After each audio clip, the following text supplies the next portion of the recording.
course, the relations between Saudi Arabia and the state of Palestine are historical relations that began from the era of the late King Abdulaziz, then the sons of kings, until the auspicious era of the custodians of the two holy mosques. The interest of the Crown Prince in the Palestinian issue is not new, but he is keen for the region and the world to be in security and stability, because this is reflected in positive for all people. Well, Betul Dogan Akkas is a Middle East analyst, and she's based in Dohuk in Iraq. Thank you so much for joining us on the programme. So, 1967, that was the last time Saudi Arabia had a political presence in the two states. Al-Sudairi may be a non-resident, but talk us through the significance of this move by Saudi Arabia. We were all expecting a deal between Israel and Saudi Arabia on the Palestinian issue, and what we get from these two steps, having a visit to Saudi Arabia and having a non-residency ambassador in Palestine, Mohammed bin Salman is not going to follow the same way Emirati and Bahraini politicians have done so far, because in Palestinian issue, the communication between Israeli partners might be critical to ease things for Palestine, but what we have seen so far, normalization with GCC countries were more on the economic level, economic aspects, rather than bringing controversial issues and to reach a deal. But now, as Mohammed bin Salman mentioned in the Fox News last week, he is trying a new way. We don't know if he will be able to manage this. But what he is trying to do at the moment, from the visits and all these arrangements between the countries, he has ambition to set things for Palestinians first in the step of a peace deal. This is very important because Mohammed bin Salman is not a regular leader in the Middle East. They all have their historical, of course, importance for Palestine, but he will be ruling a country who is the custodian of two holy sites, and being in this position requires more and different efforts as a leader of Islamic world for some of the Muslims. So the expectation from him to solve things for his legitimacy, rather than just proceeding with Israel for economic purposes, if he is able to do that, that will be perfectly, of course, matching for Saudi interests, having economic and political deal. But if he can't, then he needs to justify his legitimacy for having a peace deal with Israel.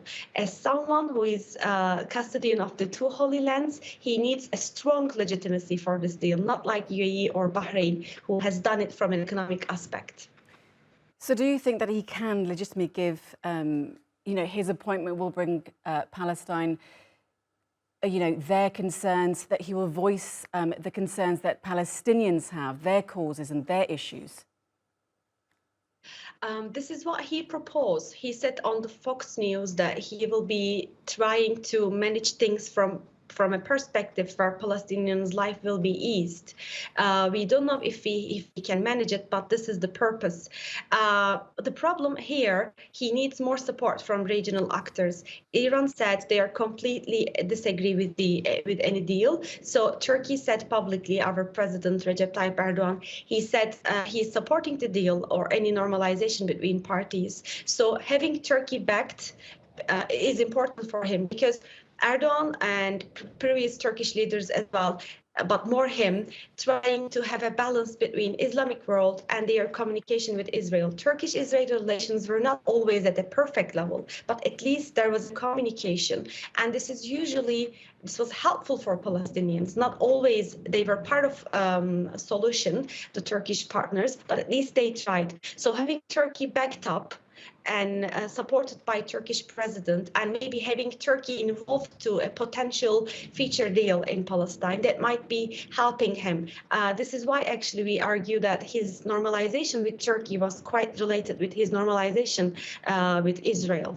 But then the question comes about Yemen, because Iran said they are completely against normalization, and Yemen, they are in a peace process with Iran.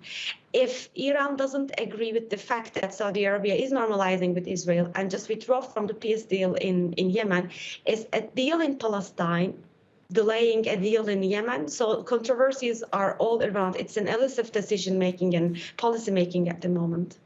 And so, Betul, what do you make of Israel's tourism minister becoming the first top Israeli official to publicly visit Saudi Arabia? So there are some aspects of policymaking in two countries, Saudi Arabia and Israel. They are looking for further tourism in their society because they know this is one of the really important ways to attract economic attention. And in Israel, they have touristic sites improved in the last 10 years, and Saudi Arabia is in the similar effort. They might cooperate in this field, which is less political, and Israeli partners have an experience in this. And he is not a position that is controversial politically. Tourism, having in this aspect in the first visit, might be easing any public escalation on that.